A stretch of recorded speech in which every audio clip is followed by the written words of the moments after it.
Bonjour à toutes et à tous. Bienvenue à cette cérémonie de remise des prix du hackathon Rénovation. Je vois qu'on est presque 200. C'est extraordinaire. Ça vient conclure presque 2 semaines d'innovation intense pour relever les défis du futur de la rénovation énergétique. Donc, la cérémonie va être introduite par Monsieur Julien de Normandie, ministre de la Ville et du Logement. Elle sera conclue, restez bien branchés jusqu'au bout, car c'est Madame Emmanuelle Vargon, secrétaire d'État à la transition écologique, qui va remettre le prix du lauréat du hackathon, et ça sera dans une petite heure. Donc, restez bien branchés. Donc, vont se succéder les remises de prix de chacun des défis. Donc, pour mémoire, il y avait 5 défis. Et l'enjeu est d'importance puisque chaque lauréat, chaque lauréate va bénéficier d'une incubation au sein de l'écosystème de la Green Tech Vert de 3 mois, donc bénéficier de prestations d'accélération, d'accompagnement de l'ensemble de l'écosystème du ministère de la Transition écologique et solidaire, qui labellise et aide l'ensemble de ces startups à progresser, se développer, croître et à vendre rapidement. Un prix également de 500 € pour chacun des lauréats et une présélection pour le prochain appel à manifestation d'intérêt du ministère, donc sur l'écosystème Green Tech verte, Green Tech Innovation, avec donc plus de chances et la possibilité d'être labellisé et d'intégrer cet écosystème qui voit les startups être accompagnées non seulement par l'équipe du ministère, mais également par des incubateurs et en particulier les incubateurs des grands établissements scientifiques et techniques et ministères, du ministère du type Météo France, Hygiène et CEREMA. Donc voilà, donc dans la foulée de la remise de ces 5 prix, seront remis les prix coup de cœur de l'ADEME, l'Agence de la transition écologique, du CEREMA, le Centre d'études et d'expertise des risques de l'environnement, de la mobilité et de l'aménagement, et également de l'hygiène. Voilà. Et dans la foulée de cette remise des prix coup de cœur, donc Madame Vargon, la secrétaire d'État, viendra donc annoncer le lauréat de l'ensemble du hackathon.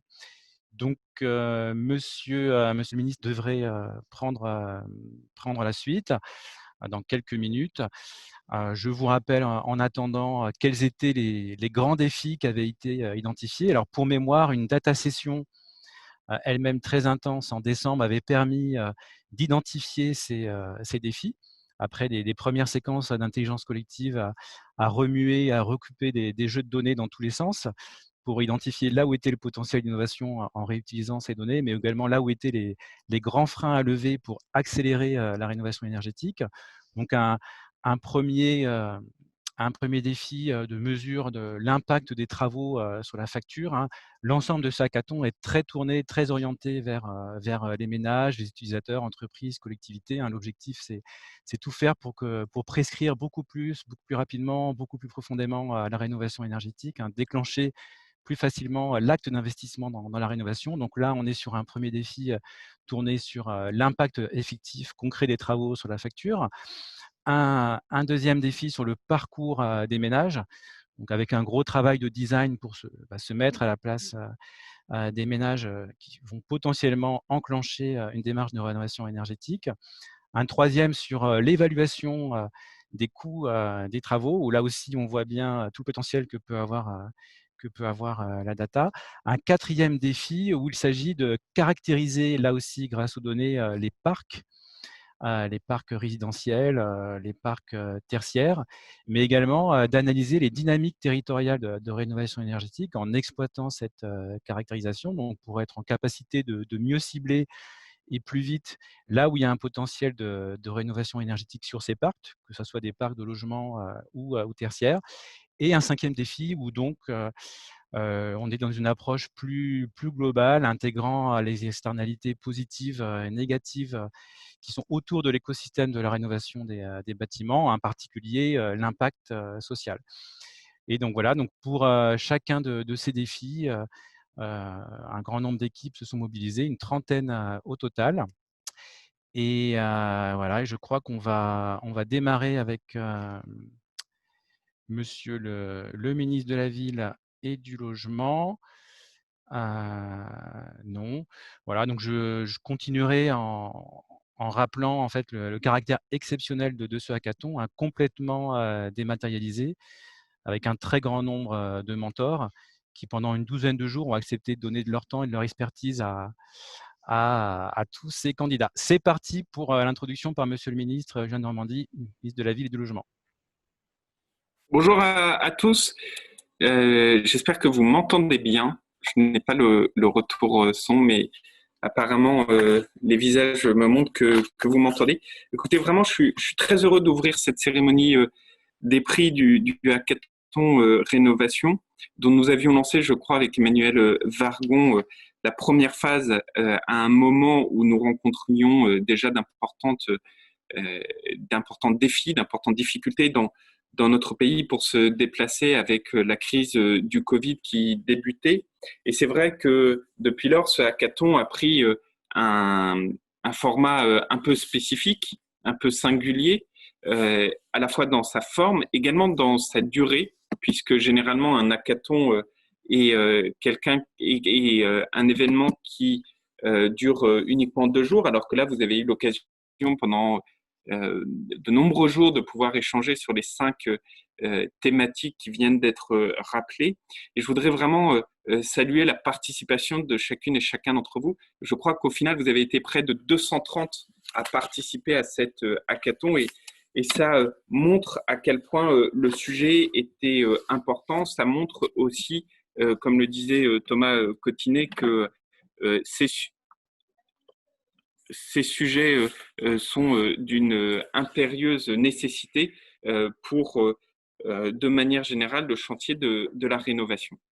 Alors, je voudrais commencer mon propos par remercier notamment les organisateurs du ministère qui ont rendu cet événement possible. Je pense au CGDD, cher Thomas qui doit être parmi nous. Je pense à la DGALN, chère Stéphanie qui doit être également parmi nous. Je pense évidemment aussi à tous nos partenaires comme l'ADEME, comme l'ANA, Etalab, le CEREMA, le CSTB, le CEREN, la Caisse des dépôts, l'IGN, Météo France et bien d'autres. Ainsi que des entreprises, beaucoup d'entreprises qui ont participé, ou des fédérations comme la Fédération française du bâtiment qui a été un acteur important. Je voudrais aussi remercier les collectivités locales, certaines d'entre elles, je pense à la métropole de Grenoble, qui ont joué le jeu de mettre à disposition des uns et des autres les différentes données.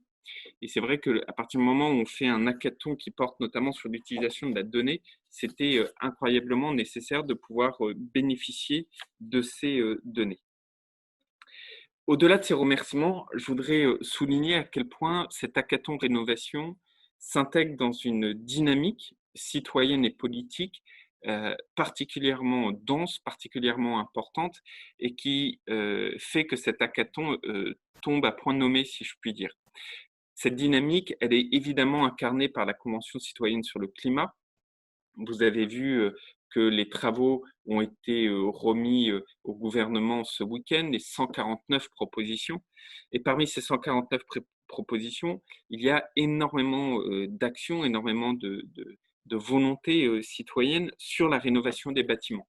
On sait que la rénovation des bâtiments, c'est un enjeu très important dans notre pays, parce que le bâtiment reste un des secteurs qui participe le plus aux émissions de gaz à effet de serre, parce que c'est un défi en termes d'usage du bâtiment, en termes de confort pour les uns et les autres, et parce que aussi c'est évidemment un moyen de réduire un certain nombre de factures, notamment la facture énergétique, et dans la période, c'est extrêmement important.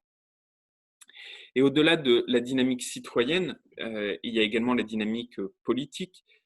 J'en veux pour preuve l'ensemble des débats qu'on a pu avoir dans le cadre des élections municipales, où la rénovation des bâtiments était très souvent au cœur des différents projets des candidats à ces élections municipales.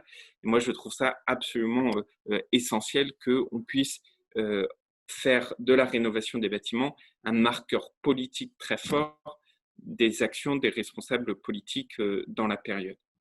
Et puis, c'est également un travail qui est extrêmement important à mes yeux, parce que au final, la rénovation des bâtiments doit toujours être vue comme quelque chose qui apporte un plus pour les Français en tant que citoyens dans leurs usages au quotidien.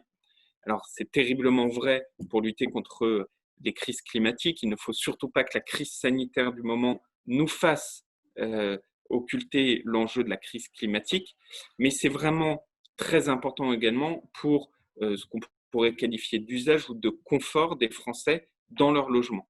Et j'insiste dessus parce que très souvent, on se demande comment créer une dynamique beaucoup plus importante sur le terrain. Il y a plein de choses à faire, que ce soit sur les aides, que ce soit sur la diminution du rachat à charge, que ce soit sur la simplification des dispositifs. Mais il y a aussi cet accompagnement vis-à-vis des Français dans leur propre projet de vie.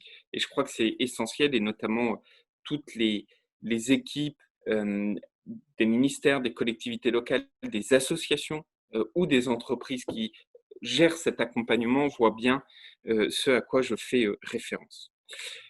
Au-delà de ce cadre, si je puis dire, citoyen et politique, il y a un sujet particulier que gérait l'hackathon, et qui est de se dire, est-ce qu'aujourd'hui, on peut être plus performant, plus efficace avec l'utilisation des données? Moi, je crois profondément que la réponse est évidemment oui, mais l'enjeu, c'est de se dire comment concrètement on utilise toutes ces données pour pouvoir être plus efficace. Je pense que le chemin est encore long, la marche est encore haute et le potentiel est très fort. Je voudrais vous donner juste un exemple. Songez que le ministère que je pilote, tous les 3 mois, publie le chiffre de la construction, mais pour l'instant, on n'est pas encore en capacité de publier les chiffres de la rénovation. Ce qui est extrêmement compliqué quand vous faites une politique publique, que de ne pas pouvoir disposer ce que les économistes appelleraient les KPI, ou ce que n'importe qui appellerait un objectif chiffré, pour vous dire si oui ou non vous avez atteint cet objectif, pas atteint cet objectif, où est-ce que vous l'avez atteint et comment vous devez agir pour l'améliorer. Et donc, ce qui est profondément vrai à l'échelle nationale l'est aussi de manière plus fine en termes de granulométrie, quand il s'agit de savoir est-ce que oui ou non les travaux qu'on a réalisés, son impact est important sur les factures énergétiques.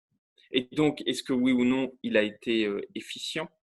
À quel moment dans le parcours des ménages, on se rend compte qu'on arrive justement à mieux accompagner parce que le moment de décision se fait à tel ou tel endroit? Est-ce que le coût de rénovation des ménages est tel qu'on a efficacement réussi à diminuer les restes à charge pour faire en sorte qu'ils soient abordables et que ça ne soit pas réservé que à ceux qui sont les moins modestes? Est-ce qu'aujourd'hui, on est sûr, quand des travaux sont réalisés, de pouvoir qualifier le bâtiment? Songez par exemple que le DPE, diagnostic de performance énergétique, il n'est toujours pas opposable. C'est la loi Elan que j'ai portée qui le rend opposable. Mais ça pose une vraie question. Quand vous avez des données qui régissent un DPE et qui aujourd'hui sont non opposables, on est dans une difficulté pour le pilotage de l'efficacité de l'ensemble de ces politiques. Et donc pour moi, vraiment, cet hackathon était extrêmement important au regard des 5 thèmes qu'on a évoqués. On m'a demandé notamment d'être, enfin j'ai l'honneur même de pouvoir remettre le prix au lauréat du premier défi. Le premier défi porte justement sur l'un des enjeux que j'évoquais, qui est la mesure de l'impact des travaux réalisés sur les factures énergétiques. Et je crois que la DGALN a proposé aux équipes concourantes dans le cadre de cet hackathon de construire des outils de mesure d'impact sur ces factures pour justement s'assurer demain que les politiques publiques que nous faisons en termes d'accompagnement des ménages puissent être rendues plus efficaces. Je comprends également que 7 équipes ont choisi parmi toutes les équipes de relever ce défi. Je ne faisais pas partie du jury, mais les remontées que j'ai eues m'ont dit que les membres du jury ont eu beaucoup de difficultés à identifier au sein de ces 7 équipes le lauréat, et que ce jury s'est réuni ce matin. Et suite à beaucoup de discussions au sein de ces jurys, j'ai l'immense plaisir d'annoncer que l'heureux élu est le projet porté par Suive Énergie, qui je ne sais s'il est parmi nous, mais en tout cas, je félicite très chaleureusement, amicalement, les équipes de Suive Énergie qui ont su relever ce défi. Et je crois que Stéphanie, la directrice de la DGALN, a d'ores et déjà comme objectif de pouvoir utiliser les résultats de ce projet pour mettre en œuvre justement des politiques plus efficaces sur la facture de l'énergie et son monitoring, comme on dit. Voilà, encore une fois, un grand merci, un grand bravo à chacune et chacun d'entre vous pour tout le boulot réalisé et soyez sûr que je serai très attentif à ce que ces travaux soient utiles et nous permettent efficacement d'avancer sur ces politiques publiques. Merci beaucoup, Monsieur le Ministre. Nous allons donc passer à visionner la vidéo du groupe Suive Énergie dès maintenant. Alors, Madame Dupuy-Lyon va lancer le pitch. Alors, merci beaucoup, Monsieur le Ministre. Et donc, pour découvrir en fait ce projet qui a relevé donc ce premier défi Suive Énergie, je lance le pitch du projet retenu en vidéo et hâte bien sûr de retrouver cette équipe pour les suites du développement de ces projets. Bonjour, je m'appelle Alexandra Souptès et je vais vous présenter le projet Suive Énergie. Nous passons en moyenne 9 heures par jour dans notre logement et recherchons tous le meilleur confort. J'ai des personnes de mon entourage qui me font part de leurs soucis ou interrogations, comme par exemple « j'aimerais avoir plus chaud dans mon logement, mais ça va me coûter plus cher à la fin du mois » ou encore « je souhaiterais installer un poêle à bois, mais est-ce que je vais vraiment faire des économies d'énergie ?» D'autres personnes encore souhaiteraient s'engager dans des travaux de rénovation énergétique et ne le font pas par manque de confiance dans les entreprises et de fiabilité du résultat. Ainsi, comment pourrions-nous aider le particulier à identifier et mesurer ses économies d'énergie dans le but d'accélérer les initiatives de rénovation énergétique? Notre solution, c'est un service d'accompagnement à la rénovation énergétique, entièrement gratuit pour le particulier, pour l'aider à mieux percevoir ses dépenses et le guider vers le bouquet de travaux adapté à sa situation, tout en l'incitant à adopter des éco-gestes. Cette solution, par le suivi de la démarche, permet de répondre au défi numéro 1 de ce hackathon. Quand l'utilisateur accède à la plateforme, il découvre un parcours en 5 étapes vers la rénovation énergétique que je vais vous détailler. 1. Il télécharge son DPE et saisit ses factures ou donne accès au relevé Linky et Gaspard. Mais également, il se définit, lui, avec sa famille, son mode de vie et ses choix de confort. De là, il obtient la caractérisation initiale de son logement, avec les déperditions du bâti traduites en euros, mais également la répartition de ses dépenses par usage. Il voit où il se situe par rapport au logement du même type dans le département. Et il peut ainsi savoir s'il a réellement des pistes d'économie à faire. 2. Il accède au bouquet de travaux préconisés par ordre de priorité.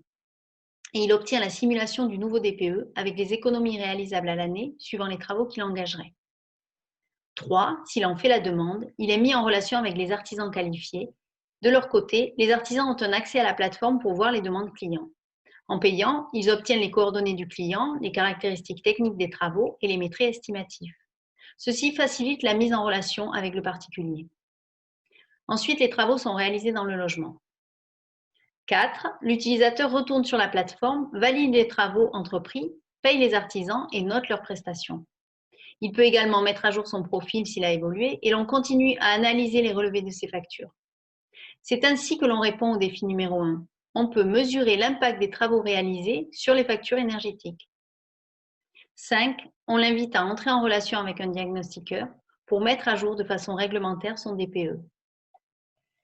Avec cette plateforme, l'utilisateur est membre de la communauté. Il peut participer à des challenges grâce à nos conseils éco-gestes personnalisés et il fait bénéficier aux autres des retours d'expérience sur les travaux effectués. Ainsi, ce partage d'informations permet de fiabiliser la démarche et de donner confiance à d'autres personnes pour s'engager vers la rénovation énergétique et tous ensemble diminuer les émissions de gaz à effet de serre. Voici la plateforme Suive Énergie. À son inscription, le nouveau membre atterrit sur Mon Logement et moi pour se définir lui avec sa famille dans son logement. Sur Mes dépenses, il visualise sa situation actuelle basée sur les relevés de consommation répartis sur le bâti et par usage.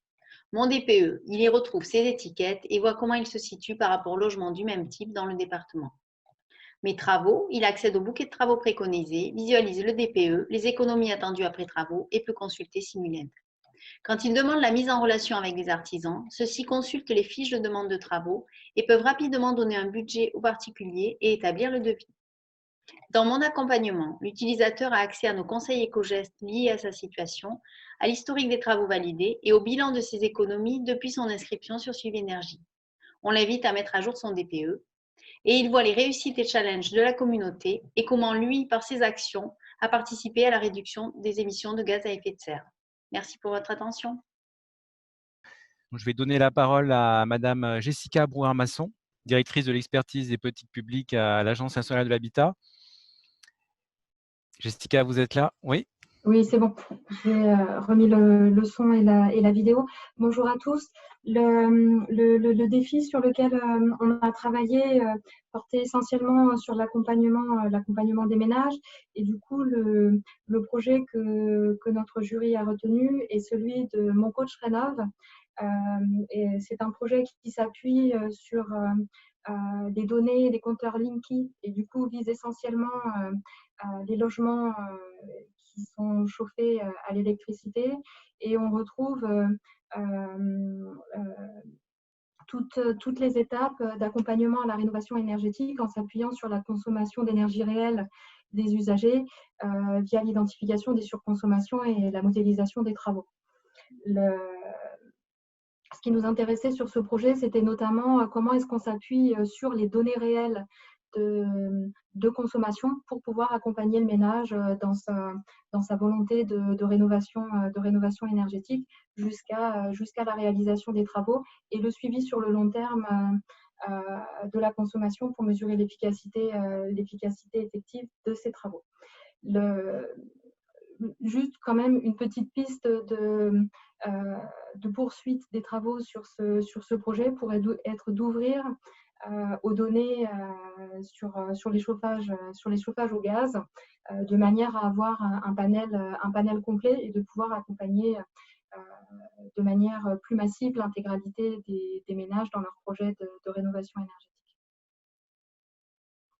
Du coup, je pense qu'on peut lancer le pitch vidéo du projet.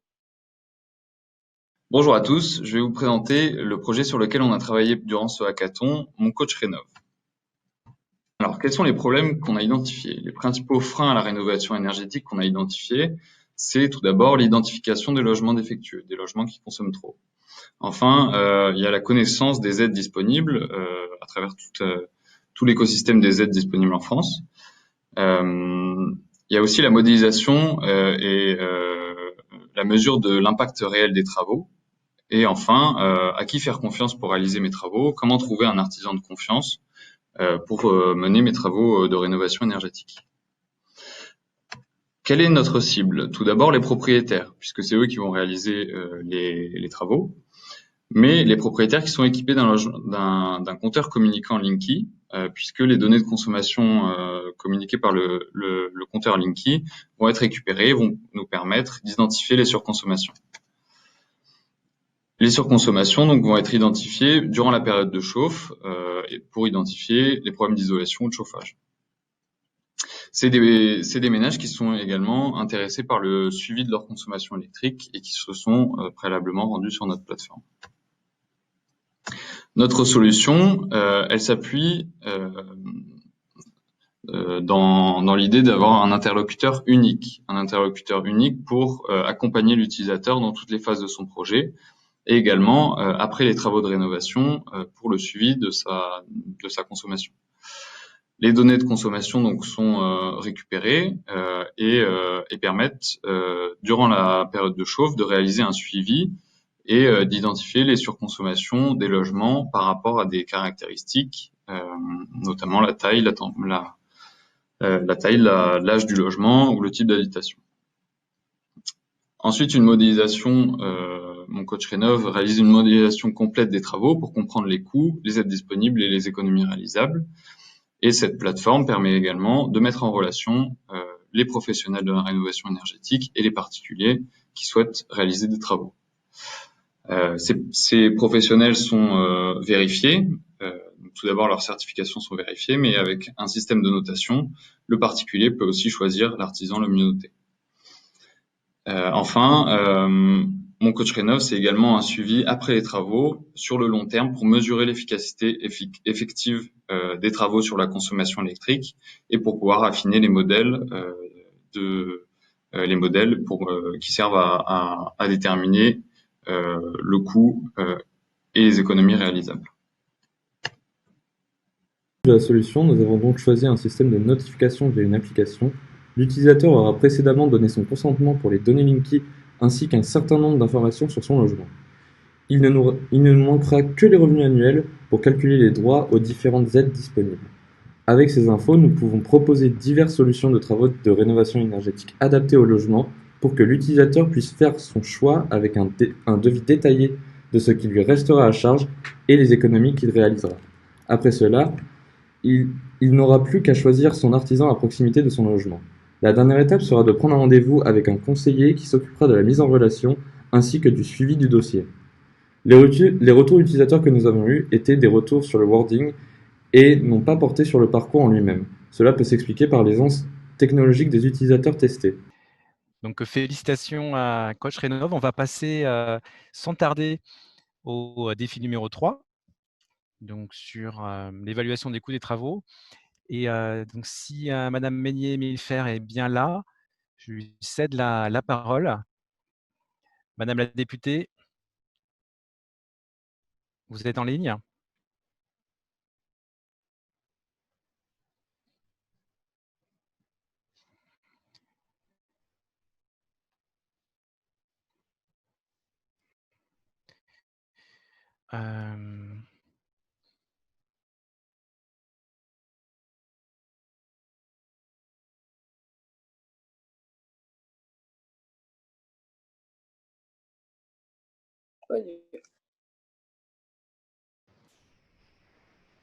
Oui, elle arrive. Bonjour Madame la députée. Je vous laisse la Bonjour. parole donc, pour annoncer le lauréat du défi numéro 3. Oui, super, merci. J'étais effectivement pas invitée sur le panel. Merci beaucoup. Vous m'entendez là? Ça va tout bien? Oui, bon. Alors moi, d'abord, je voudrais remercier nos ministres, Emmanuel Wargon et Juliane de Normandie, pour leur plein engagement sur le sujet de la rénovation énergétique des bâtiments depuis de longs mois. Grâce à leur impulsion et à leur dynamique, c'est vrai qu'on a une vraie mobilisation de tous les acteurs aujourd'hui. Et c'est aussi, je pense, ce hackathon, c'est la poursuite de travaux innovants, collaboratifs, opérationnels, pragmatiques qui sont menés par le gouvernement en ce moment, et ce sont les composantes vraiment essentielles de la réussite sur ce beau et grand défi dans lequel on est tous engagés. Je voudrais remercier évidemment les organisateurs et les participants parce que ça a été un effort intense et de long cours, mais on peut tous être fiers du résultat parce qu'effectivement, on a vu beaucoup de choses. Moi, j'avais l'honneur et le plaisir d'avoir co-présidé avec Nicolas Doré le groupe 3 sur l'évaluation du coût des travaux de rénovation énergétique des ménages. Avec Thomas Lejanic, Philippe Aymar et Louis Horta, on a donc 5 dossiers qu'on avait à départager. Et en fait, pour vous dire comment on a travaillé, on avait chacun élaboré notre top 2. Et en fait, toutes les solutions arrivaient au moins une fois dans un de nos top 2. Ce qui vous dit à quel point les solutions étaient proches les unes des autres dans nos coups de cœur. Néanmoins, comme il faut qu'on les départage, j'ai le plaisir de vous dire que le grand gagnant, ça a été donc le projet Tribu Réno que nous avons retenu.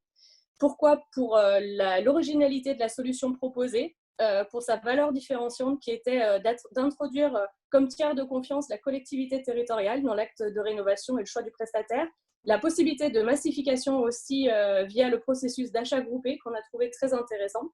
On signale quand même des points d'amélioration ou des points de fragilité du projet qui étaient le risque de démarchage des collectivités territoriales, et il faudra donc accompagner les collectivités territoriales dans le choix des prestataires et des solutions techniques afin que les solutions techniques qui sont massifiées soient bien les bonnes et adaptées, qu'il n'y ait pas de contre-performance massifiée.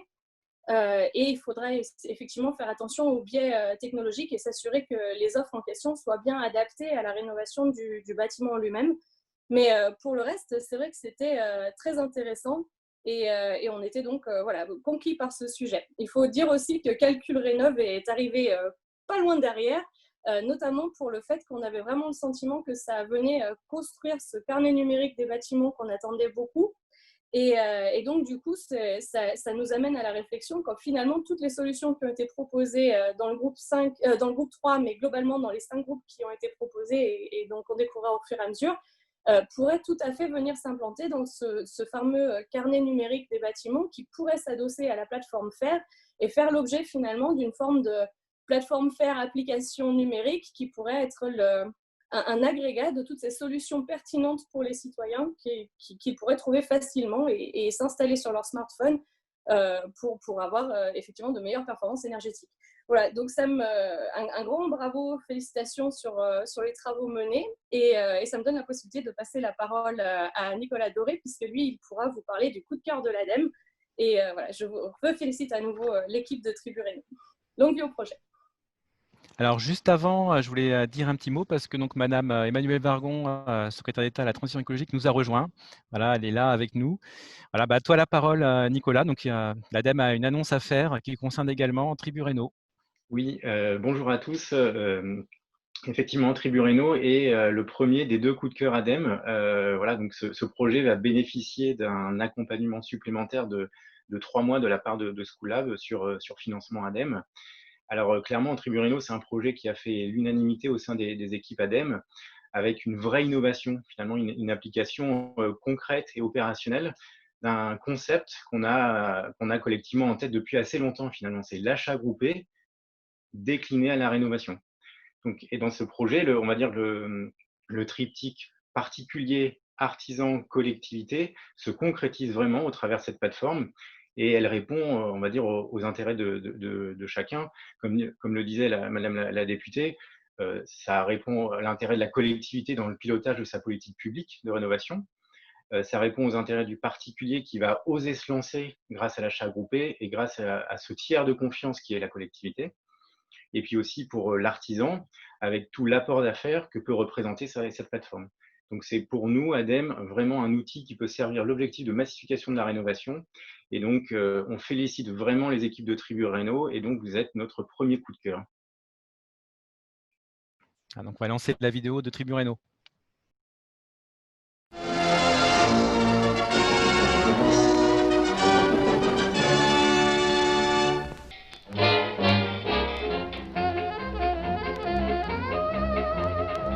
Monsieur Courandère songe à faire des travaux de rénovation énergétique chez lui. Mais Monsieur Courandère est un peu perdu. Il ne sait pas où trouver un artisan de qualité, quels sont les types de travaux à réaliser, combien coûtent les travaux et si les nombreuses sollicitations qu'il reçoit sont crédibles. Monsieur Courandère avait participé à un achat groupé d'énergie organisé par sa commune l'année dernière. Il avait bien aimé les tarifs avantageux et qu'on l'aide dans ses démarches.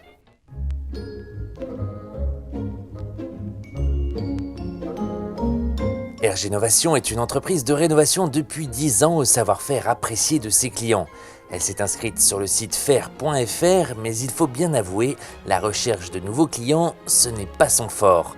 Alors après la crise sanitaire, c'est compliqué pour Ergénovation, d'autant qu'avec la baisse des clients, les cours des matériaux ont augmenté.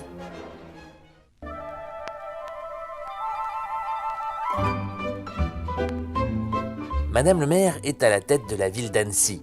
En discutant avec ses administrés, elle s'est rendue compte que M. Courandère n'était pas seul.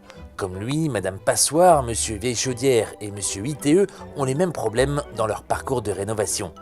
Madame le maire aimerait bien les aider, mais elle ne sait pas trop par où commencer et où sont les besoins de sa commune. De plus, elle est très sollicitée pour soutenir les sociétés de sa ville et ne dispose pas dans ses équipes des compétences techniques pour monter un tel projet.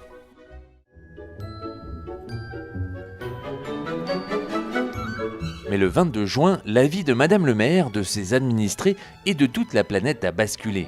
S'intéressant de près à la cause écologique et au climat, elle a lu un papier du ministère de la Transition écologique et solidaire sur le hackathon Rénovaction.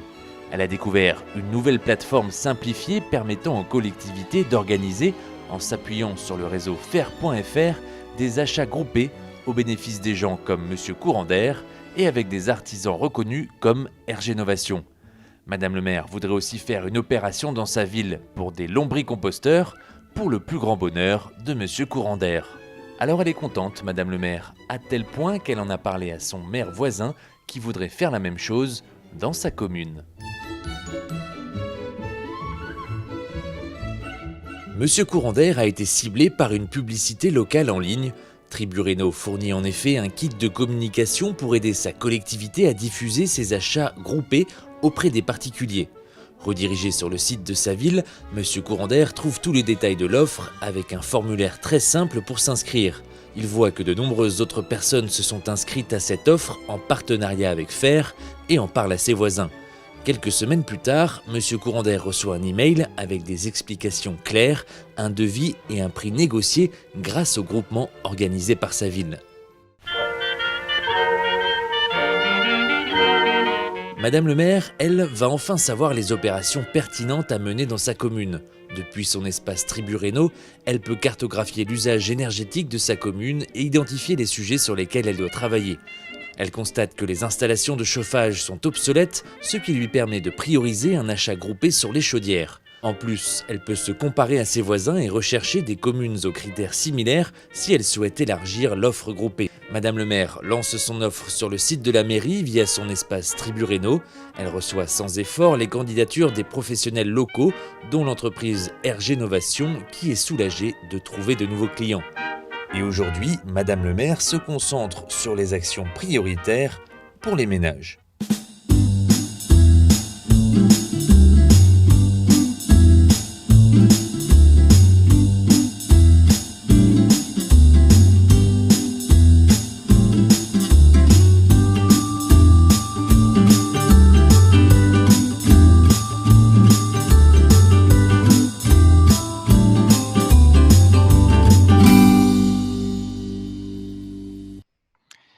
Bravo à Triburéno. Donc, on va passer à la remise du prix de défi 4. Je passe la parole à Thomas Lesseur, commissaire général au développement durable.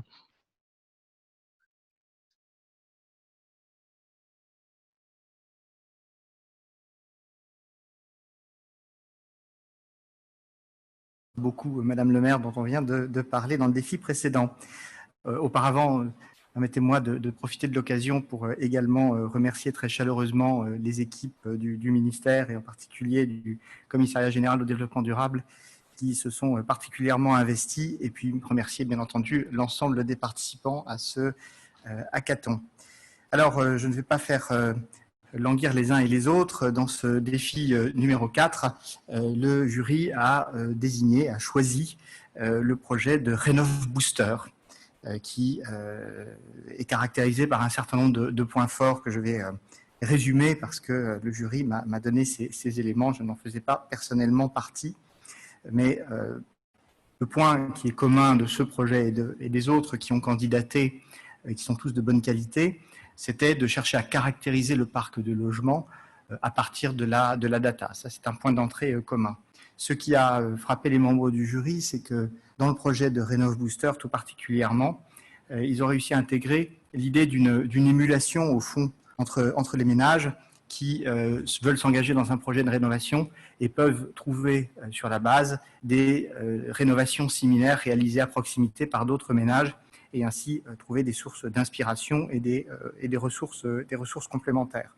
Et puis, c'est un projet qui cherche à intégrer l'action des différents acteurs, les ménages, je viens d'en parler, mais également les professionnels et puis les acteurs publics. Et ce croisement et cette interaction entre les acteurs est un facteur clé de réussite des projets de rénovation. Et puis, dernier élément caractéristique de ce projet, une belle expérience client qui a été très travaillée au cours des journées de développement qui viennent de se dérouler. Et puis, cerise sur le gâteau, mais ce n'est pas le seul projet qui est caractérisé par cela, il est en open source et c'est toujours quelque chose qui mérite d'être salué. Donc bravo à Rénov Booster. Je veux quand même dire que d'autres candidats avaient également beaucoup de valeur, en particulier IMOP et Carto Réno. Il y avait également Carbone 24, Casanova, avec beaucoup de jeux de mots, qui peut-être pour ces deux derniers étaient un tout petit peu moins ciblés sur l'objet particulier du défi numéro 4. Mais vraiment, bravo à tous les projets qui ont contribué et félicitations tout particulièrement à Rénov Booster dont on va pouvoir lancer le pitch. Bonjour à tous. Nous allons vous parler de notre projet Ma Conso, Ta Conso, Notre Conso. Notre objectif est d'accélérer les rénovations énergétiques performantes pour atteindre les objectifs fixés en 2050. Aujourd'hui, nous n'en prenons pas le chemin. Mais quelle raison à cela? Voici notre constat. Il y a un manque évident d'informations des propriétaires et utilisateurs quant à la situation énergétique de leurs logements ou de leurs locaux. Ils ne savent pas où ils se situent en termes de performance, ni ce qu'ils pourraient faire pour l'améliorer. Ce manque d'informations se retrouve aussi chez les artisans et les entreprises de la rénovation, qui ne connaissent pas ou peu le besoin et les solutions à apporter. De plus, il y a un enjeu sur l'incitation des propriétaires ou utilisateurs à franchir le pas et se lancer dans la rénovation. La question est, qu'est-ce qui pourrait les convaincre? C'est là où notre projet intervient. Ma Conso, Notre Conso, Ta Conso, c'est une application divisée en 3 briques fonctionnelles qui propose les services suivants. Ma Conso est un tableau de bord permettant de caractériser la situation énergétique d'un bien à partir de son adresse et de ses factures énergétiques, donnant ainsi immédiatement, à partir de ses seules données d'entrée et sur la base des open data, les informations qui manquent. Qu'est-ce que je consomme? Où est-ce que je me situe par rapport à la moyenne? Qu'est-ce que je devrais faire pour m'améliorer? On a ainsi l'information. Avec cette application, l'utilisateur peut choisir de rejoindre une communauté dédiée à la rénovation. C'est le rôle de Notre Conso. Notre application lui permet d'avoir des exemples concrets de travaux, des gains réalisés dans son environnement proche, mais aussi sur des actifs similaires. Il est alors dirigé vers d'autres membres de la communauté qui peuvent lui partager leur retour d'expérience, mais aussi donner des bonnes adresses. On parlera alors d'incitation. En parallèle, l'application permet aux artisans, entreprises de la rénovation, de rejoindre cette communauté. C'est le but de Ta Conso, qui leur permet d'identifier les personnes qui en ont le besoin. Cela leur permet de détecter le potentiel marché. L'offre et la demande se rencontrent. Les entreprises peuvent ainsi faire évoluer leur offre, leur prix avec des économies d'échelle, ce qui pourra également leur permettre de proposer des bouquets de travaux plus ambitieux pour des rénovations très performantes. Marie et Robert viennent de déménager au centre-ville de Caen pour être plus proches de leur petite fille. Marie a trop chaud l'été et a trop froid l'hiver. Regardons comment Conso peut les aider à donner le premier pas pour la rénovation énergétique. Robert, nous avons encore une grosse facture d'électricité. Encore? Notre fille m'a parlé de la communauté Conso. Apparemment, ça pourrait nous aider. Qu'en penses-tu? Exactement. Vous avez tout à fait raison, Robert. Le site conso.gouv.fr peut vous aider. Robert, viens voir ce que je viens de découvrir sur la communauté Conso. On fait partie des 6% des appartements les moins performants à Caen. C'est énorme. On consomme trop par rapport à nos voisins, chérie. Mais non, Marie, regarde bien. Il faut choisir l'année de construction de notre logement. Voilà. Regardons l'état des appartements construits entre 1970 et 1980. Ah, ouf. Mais on fait quand même partie des 35% des appartements les moins performants à Caen, construits entre 1970 et 1980, avec une surface entre 50 et 60 mètres carrés. Exactement. Nous avons encore une bonne marge de progression. Oui. Tiens, regarde cet appartement. Il est similaire au nôtre.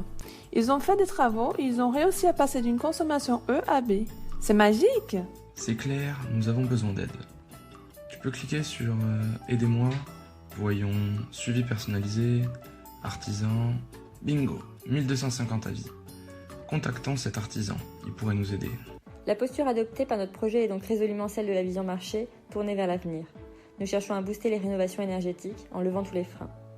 Mais comment notre projet va-t-il être développé? Conscient que le libre est fondamental pour faire face aux enjeux que nous connaissons tous, nous avons souhaité développer un outil open source que nous allons directement confier à l'État et aux pouvoirs publics qui pourront en assurer l'exploitation. Cela leur permettra de connaître les données des rénovations et les dynamiques associées. Notre projet constituera ainsi une passerelle entre le privé et le public, maximisant toutes les synergies possibles pour grandir collectivement et atteindre nos objectifs. De notre côté, nous assurons le lancement de l'application en donnant nos conseils sans contrepartie. En effet, notre intérêt business va au-delà. Il est dans l'accompagnement des acteurs économiques et territoriaux dans leur développement. Notre projet est en phase avec un plan de relance écologique et régénératif post-Covid-19, alors n'hésitez plus et rejoignez-nous. Place sans tarder au défi numéro 5, je vais céder la parole à Anne-Lise Deleron, qui dirige la coordination interministérielle de la rénovation énergétique, pour annoncer le lauréat de ce défi. Parfait, merci Thomas Cottinet, bonjour à tous. À mon tour de saluer la grande qualité des projets qui ont été auditionnés dans ce jury numéro 5, qui visait, comme vous l'avez entendu, à intégrer la réno énergétique dans une approche plus globale. Sans attendre, et parce que je crois que le petit bug que nous avons vu tout à l'heure a déjà dévoilé le lauréat, notre groupe a souhaité distinguer le projet Rénover pour tous.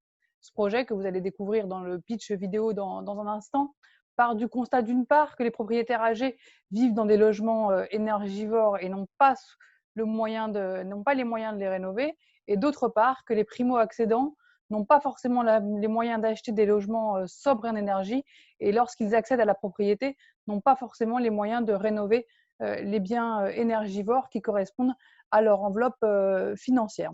Ainsi, partant de ce constat, le projet, en s'appuyant sur les datas à la fois pour analyser les biens énergivores, analyser les ressources des ménages, analyser les prix de travaux dans un territoire, mais aussi l'évolution du marché immobilier, vise à proposer un mécanisme innovant de financement de la rénovation énergétique du bien immobilier à un niveau performant en séparant la valeur du foncier et la valeur du bâti.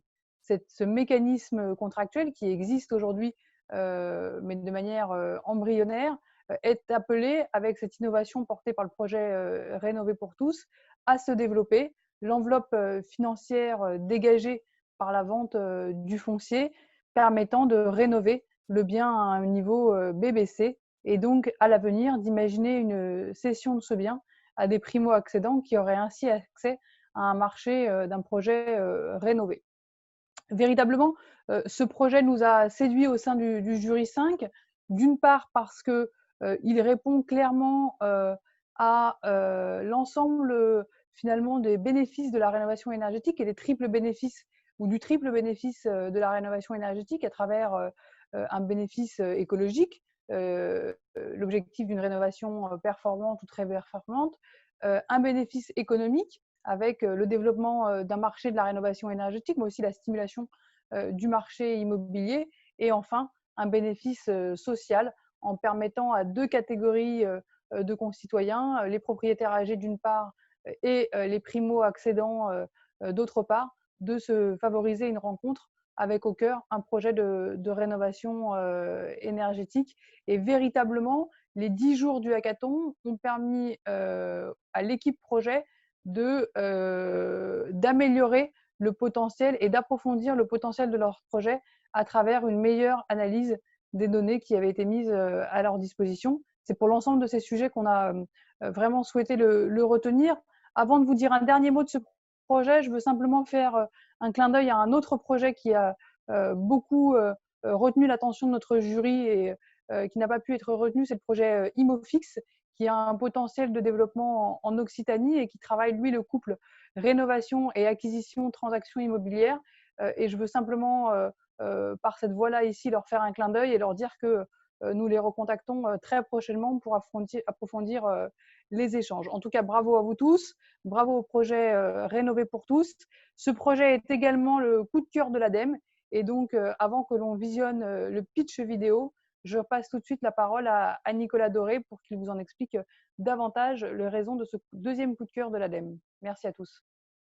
Oui, merci beaucoup Annelise.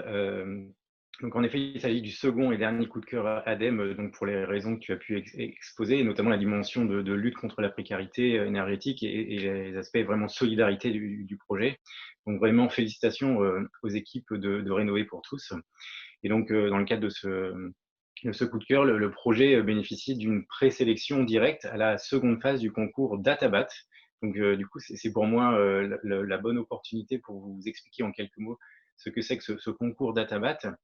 Alors finalement, pour faire suite à cet événement d'hackathon et conserver la dynamique d'innovation, l'ADEME, en partenariat avec le ministère, donc, vont lancer le concours Databat à l'automne de cette année. On est vraiment dans la même veine que le hackathon sur la thématique de la rénovation énergétique ambitieuse. On va vous mettre à disposition encore de nombreuses bases de données. Certaines sont inédites et un certain nombre de défis vous seront également proposés, des défis en cours d'élaboration qui sont très diversifiés et qui vous seront proposés pour laisser libre cours à votre imagination, un peu comme on a pu le faire dans le cadre de ce hackathon. On sera sur une durée un petit peu plus longue que le hackathon, de l'ordre de 2 à 3 mois. Il s'agira vraiment d'être innovant dans des services, des solutions, des innovations techniques, mais aussi organisationnelles, pour servir l'objectif de faire évidemment plus de rénovations et des rénovations plus ambitieuses. Alors, il se déroulera en 2 étapes, avec une première partie avec un pré-dépôt simplifié de projet et donc une étape de présélection. Et ensuite, donc sur une durée assez longue, je dirais de 2 à 3 mois environ, un accompagnement pour la mise au point des innovations qui ont été déjà présélectionnées. Donc on vise un jury, on va dire à début 2021. Et donc c'est parce que le projet Rénover pour tous a vraiment convaincu les équipes de l'ADEME et que selon nous, son potentiel ne fait pas de doute qu'il est finalement directement sélectionné pour la deuxième phase de DataBat et donc pourra bénéficier de l'accompagnement de ce concours. Donc, encore félicitations à toutes les équipes et en particulier à celle de Rénover pour tous. Et donc, rendez-vous à l'automne pour l'ouverture du concours DataBat. Bonjour, je m'appelle Emmanuel Marx et je travaille à l'association Écoquartier Strasbourg. J'ai le plaisir de vous présenter le projet Rénover pour tous, ou comment aider aujourd'hui les aînés tout en pensant aux générations futures. Ce projet, il part de 2 constats. Le premier, c'est des propriétaires âgés dans des maisons anciennes énergivores. On en trouve beaucoup dans les premières et deuxièmes couronnes des grandes agglomérations, dans des zones qu'on dit tendues, avec des maisons individuelles qui consomment jusqu'à 2,2 fois plus qu'un appartement. L'autre constat, c'est celui de jeunes accédants qui n'ont pas les moyens de rénover de manière ambitieuse leur nouvelle résidence. Alors, comment aider à la rénovation globale de ce patrimoine ? Aujourd'hui, quand on est ou qu'on veut devenir propriétaire avec peu de moyens, en marché tendu, soit on vit dans un bien dégradé inconfortable mais auquel on tient, soit on achète cher un bien dégradé en espérant le rénover petit à petit. Est-ce que demain, on pourrait vivre bien dans un bien adapté, sobre en énergie et confortable quand on est senior, et pour les futurs acquéreurs, acheter un bien à prix maîtrisé une fois rénové au standard d'aujourd'hui. Et pour ça, il faut sortir de la spirale infernale qui fait que des propriétaires à faibles ressources n'ont pas les moyens d'entreprendre des travaux importants grâce à un reste à charge qui est insuffisant et qui les entraîne à un laisser-aller, à une dégradation progressive du patrimoine, alors même que lors de la cession du bien, de nouveaux acquéreurs vont acheter assez cher et ne vont pas pouvoir avoir les moyens d'une rénovation performante. Chaque génération, finalement, paiera plus cher le bien sans pour autant qu'il soit convenablement rénové. Pour sortir de cette spirale, un petit tour de magie, pas forcément. L'idée de ce tour de magie, ce serait de dissocier la valeur du bien, du bâti, de la valeur du foncier. Le propriétaire bénéficierait d'une valorisation foncière qu'il pourrait réinvestir dans les travaux de son bien, de son vivant. Pour ce faire, il faut qu'il y ait une vente de la propriété foncière à un organisme foncier solidaire via une signature d'un bail réel solidaire, que la famille, que le ménage accepte les conditions de revente et qu'en contrepartie, il conserve des droits réels et qu'il puisse réinvestir le bénéfice de cette vente dans des travaux de rénovation globale. Si on prend une étude de cas strasbourgeoise, à Eunheim par exemple, pour les Mutschler qui vivent entre l'inconfort et l'incertitude, un bien fortement dégradé, un ménage avec des ressources très modestes, des besoins forts en confort thermique, mais aussi des freins à entreprendre des travaux. Rénover pour tous, rénover globalement, ça voudrait dire au moins 75 000 € de travaux pour eux. Pour se payer cette rénovation, dans un scénario classique, c'est impossible puisqu'il n'y a pas de possibilité de recours à l'emprunt et le bien se dévalorisera à la revente. D'un autre côté, avec le scénario Rénover pour tous, la vente de la propriété foncière leur permet d'avoir un effet levier pour bénéficier aussi des aides de l'ANA et de pouvoir entreprendre un projet de rénovation globale sans avoir à recourir à l'emprunt, avec un impact sur le reste à charge qui reste encore très modéré. La maison Rénover pour tous, finalement, c'est un gain de confort pour les ménages tout en conservant leur patrimoine, un patrimoine réhabilité pour répondre aux enjeux climatiques et un bien qui conservera une utilité sociale pour l'accession à la propriété des familles modestes. Et maintenant, aujourd'hui, dans le cadre du hackathon, on a cherché à évaluer la potentialité des ménages conservés, aussi bien qualitativement que quantitativement, à travers un outil qui permet d'identifier le potentiel de ménages concernés à l'usage des collectivités locales. Une approche quantitative sur la base de données libres, à l'appui d'un fichier Excel qu'on vous partage avec grand plaisir si vous nous le demandez. L'approche qualitative, c'est aussi une approche des profils de ménages qui seraient intéressés, soit les seniors avec des ressources modestes, soit aussi potentiellement des jeunes accédants avec des ressources modestes. Comment on y arrive? Un travail de formalisation du concept aujourd'hui dans le cadre du hackathon, demain des partenariats avec les collectivités, avec différents opérateurs, et pour mettre en place une recherche-action pour tester les faisabilités financières, juridiques et psychologiques de ce type de montage et enfin pouvoir l'expérimenter concrètement sur le terrain. La prochaine étape, c'est vous. Si vous souhaitez nous solliciter pour avoir plus de précisions sur ce projet, sur cette démarche, voici les coordonnées de notre association. Merci de votre écoute et de votre attention. Au revoir. Bravo à Rénover pour tous. On va très rapidement enchaîner avec les coups de cœur du CEREMA et de l'IGN. Je passe la parole à Céline Bonhomme, directrice scientifique du CEREMA. Oui, merci. Bonjour à toutes et tous. Donc déjà, au nom du CEREMA, je tiens à vous dire à quel point on a été ravis et honorés de participer à ce hackathon. On y a participé en fournissant un certain nombre de données, en contribuant par des mentors, en participant au jury et à présent en nous permettant ce coup de cœur. Donc un grand merci à la fois au ministère évidemment pour toute l'organisation, mais aussi à nos ministres pour leur engagement dans le soutien de cet événement. La rénovation énergétique des bâtiments, aujourd'hui au CEREMA, c'est une activité extrêmement stratégique car elle est totalement incontournable pour assurer la transition énergétique des territoires, sujet sur lequel notre expertise est très fortement engagée. Donc, le prix coup de cœur du CEREMA, en fait, il est attribué un petit peu en avant-première du lancement d'un dispositif dont du coup, je profite ici de parler. C'est le dispositif CEREMA Lab qui sera lancé à l'automne. Alors, CEREMA Lab, qu'est-ce que c'est ? CEREMA Lab, c'est un accélérateur qui sera très prochainement dédié à l'accompagnement des projets, des startups et des PME innovantes qui ont trait au domaine d'activité du CEREMA.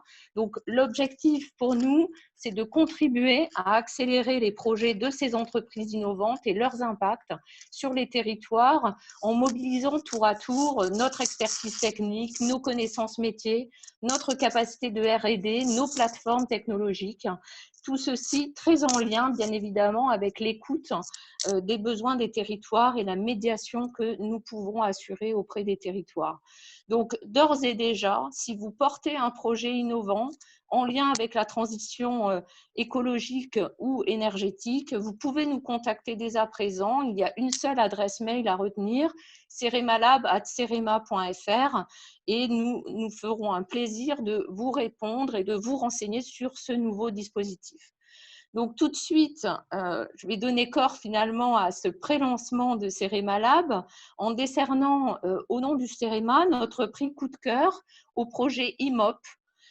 Donc, IMOP nous a complètement séduit, voire même bluffé. Ce projet propose de réaliser des tableaux de bord des territoires pour caractériser les bâtiments, cibler les rénovations à mettre en œuvre et ensuite pouvoir suivre véritablement la dynamique de rénovation au sein des territoires, sujet qui a été signalé comme aujourd'hui une véritable difficulté en introduction par Monsieur le ministre Julien Denormandie. Donc, il nous a semblé que le projet IMOP avait considérablement progressé lors de ce hackathon, véritablement en agrégeant de manière remarquable les données rendues disponibles lors du hackathon, en permettant des data viz véritablement impressionnantes. Donc, bravo à IMOP pour votre excellent travail.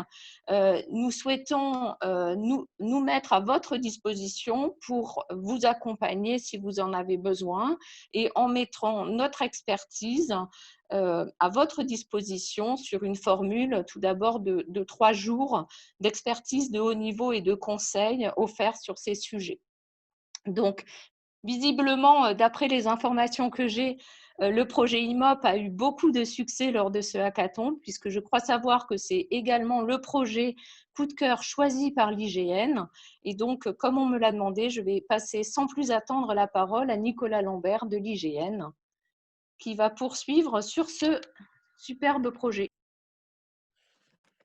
Bonjour à tous. Merci Céline d'avoir déjà un petit peu introduit le sujet pour notre part. Je voulais d'abord commencer par remercier les organisateurs pour ce hackathon. Je voulais remercier également au nom de l'IGN tous les candidats qui ont proposé beaucoup de projets très intéressants. Nous avons côté IGN 2 coups de cœur qui répondent chacun à des niveaux d'intervention différents. Il y a un premier projet au niveau national et le second au niveau territorial. Donc, Céline, tu l'as dit, nous avons décidé de soutenir le projet IMOP. En effet, la solution qui est proposée par l'équipe nous a paru pertinente en tant qu'outil d'aide à la décision dédié aux services publics pour répondre aux politiques publiques de massification de la rénovation énergétique. Ce projet nous semble très proche des missions de l'IGN et il nous paraît naturel de le soutenir au même titre que les différents acteurs publics déjà impliqués comme le CEREMA. Nous pensons pouvoir accompagner ce projet avec nos données, nos services et notre expertise. Le deuxième coup de cœur de l'IGN va au projet Roofscapes, qui ambitionne de développer des toitures vertes sur les toits de Paris. Leur approche mobilise des technologies dans les domaines de compétences de l'IGN, telles que la photogrammétrie ou encore la modélisation 3D. Et ça nous laisse entrevoir des perspectives de collaboration très intéressantes. Alors, ces deux projets vont pouvoir bénéficier d'un appui de l'IGN à minima en termes de diagnostic et de premier niveau de collaboration, et ils vont par ailleurs pouvoir intégrer directement la phase de pitch du prochain appel à projet d'IGN Fab. Donc on a ce mécanisme de soutien à l'innovation pour les startups, les PME que nous avons mis en place en 2014. Donc nous en sommes au 6e appel à projet. Il se trouve que le prochain appel à projet sera lancé fin septembre et portera justement sur la thématique énergie et climat. Et donc, ces deux projets pourront, s'ils sont lauréats, bénéficier de données et d'expertise développées par l'Institut dans le cadre de l'accélération de leur projet, au moins dans la dimension géographique de leur projet. Donc, ça, il s'agit d'interventions d'assez longue durée, de 6 mois à 2 ans, avec un appui potentiellement très substantiel de l'IGN. Donc, bravo à ces deux lauréats de côté IGN, donc IMOP et Roofscapes. Et merci encore aux organisateurs. Je vous laisse la parole. Merci. Merci Nicolas. Donc on va passer la vidéo, mais la vidéo de IMOP seulement. Voilà, tout de suite. Bonjour et bienvenue dans cette présentation de la team IMOP réalisée dans le cadre du hackathon Rénovaction. En premier lieu, parlons des insights. Ils sont au nombre de 4. Tout d'abord, le rythme de rénovation est clairement insuffisant au niveau national, mais paradoxalement reste difficile à quantifier précisément à l'échelle locale. En parallèle, les stratégies de massification ont du mal à émerger et le parcours de la rénovation des ménages demeure difficile. Face à ces constats, notre vision se structure en 2 axes. 1. Changer de paradigme, c'est-à-dire ne plus attendre l'habitant mais aller vers lui. Et 2. Massifier tout en personnalisant. Pour ce faire, le prérequis indispensable demeure la connaissance et la caractérisation du parc de logement. Nous avons donc adressé dans un premier temps 2 problèmes technologiques. Comment caractériser le parc bâti, mais aussi comment évaluer finement la dynamique territoriale de rénovation. Si nous avions quelques billes sur le premier point, le second a été entièrement pensé dans le cadre du hackathon. L'équipe spéciale hackathon, constituée de 9 membres possédant des compétences complémentaires, s'est donc attelée à la tâche durant ces 11 jours.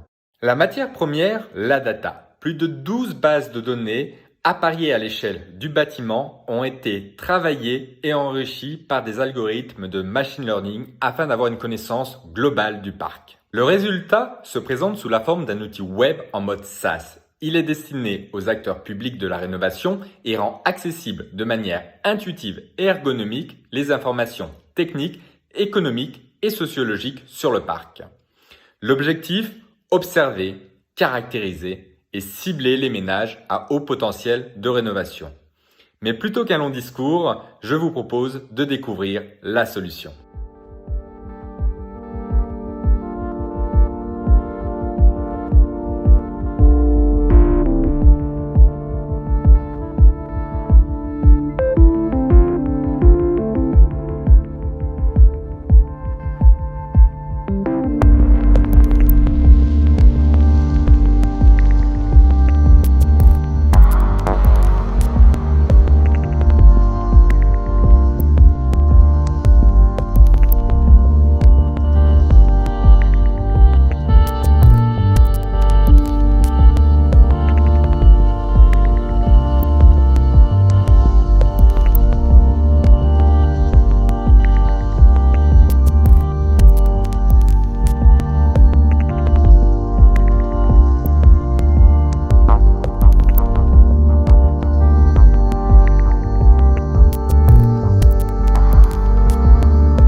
Permet de caractériser finement le parc bâti.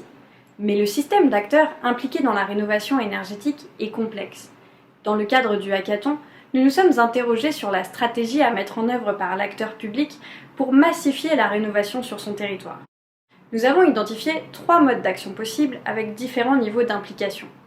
Cibler les propriétaires à haut potentiel de rénovation et les inciter à réaliser des travaux, coopérer avec les entreprises du territoire et les guider vers les ménages prioritaires, ou encore opérer comme véritable chef d'orchestre de la rénovation à travers des dispositifs tels que la zone de rénovation concertée.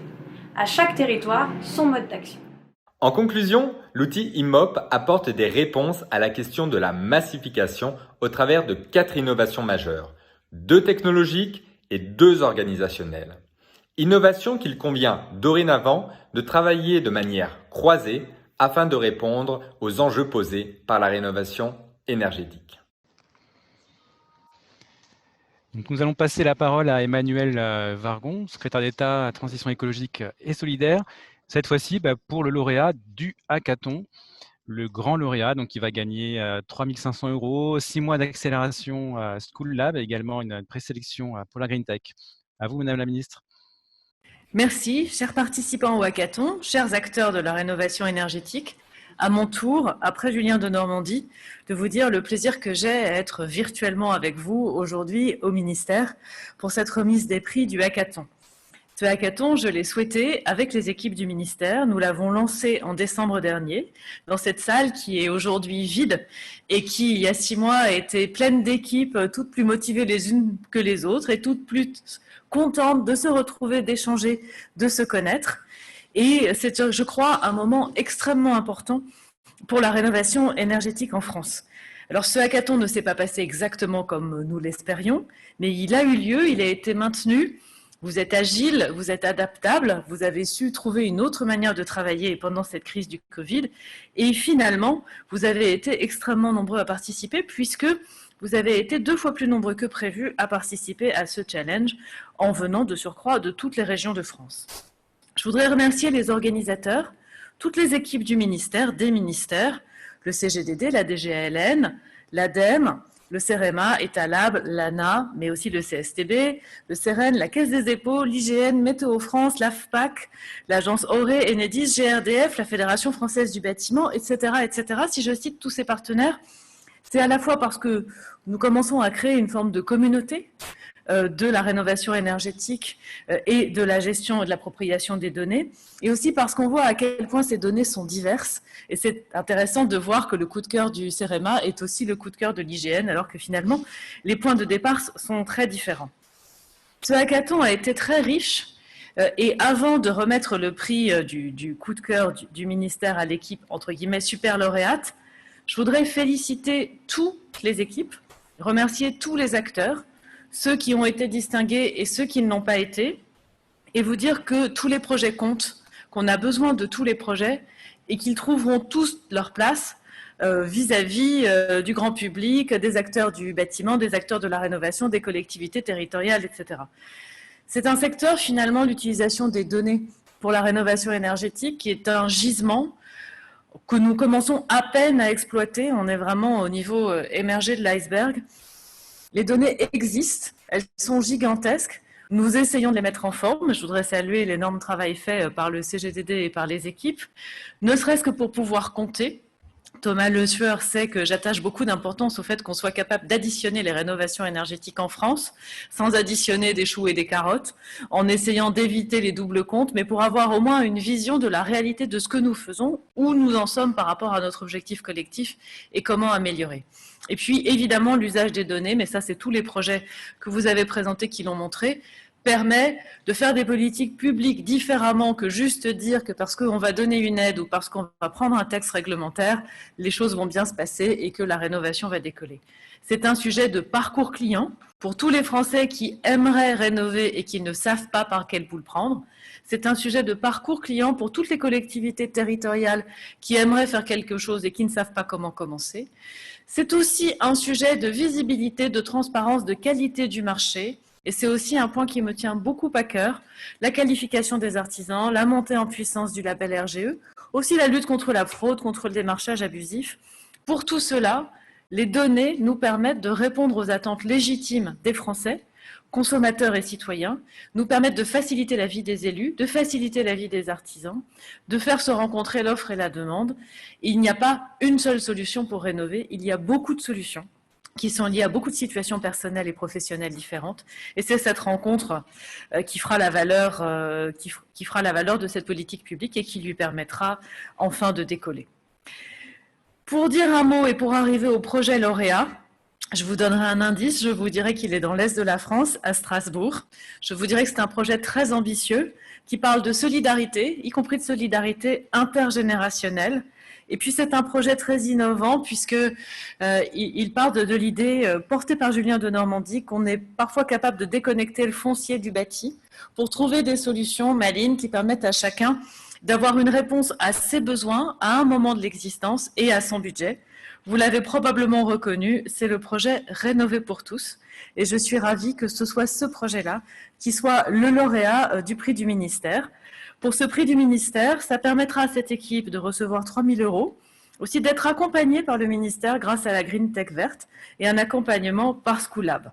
Et donc bravo, bravo à tous les participants, bravo à Rénover pour tous. Merci Madame la Ministre.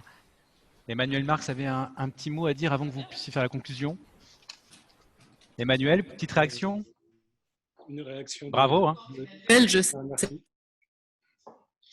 Non, très heureux merci, un grand merci aux organisateurs. C'était une idée sur laquelle on avait déjà échangé avec un certain nombre de personnes et il manquait un petit peu l'espace pour faire tremplin, pour lui donner un rayonnement plus large. Et je suis très heureux de pouvoir prolonger le travail qu'on a finalement vraiment initié et formalisé à travers ce hackathon et de pouvoir le prolonger. Faire un petit mot de conclusion, non? Qu'est-ce qui était pris? Encore bravo à Emmanuel. Est-ce que on arrive à la conclusion de cette cérémonie? Voilà, on va arrêter là. Donc bravo à toutes et à tous. Les petits bugs vidéo qui ont eu lieu seront compensés par des liens qui vont être mis à disposition pour que vous puissiez bénéficier pleinement de l'ensemble des vidéos. Donc voilà, donc c'en est terminé pour cette cérémonie de remise des prix du hackathon Rénovaction. L'ensemble est disponible sur YouTube. Voilà, une communication sera faite. Bravo encore à tous les participants et merci à l'ensemble des membres du jury et l'ensemble des mentors. Voilà, au revoir.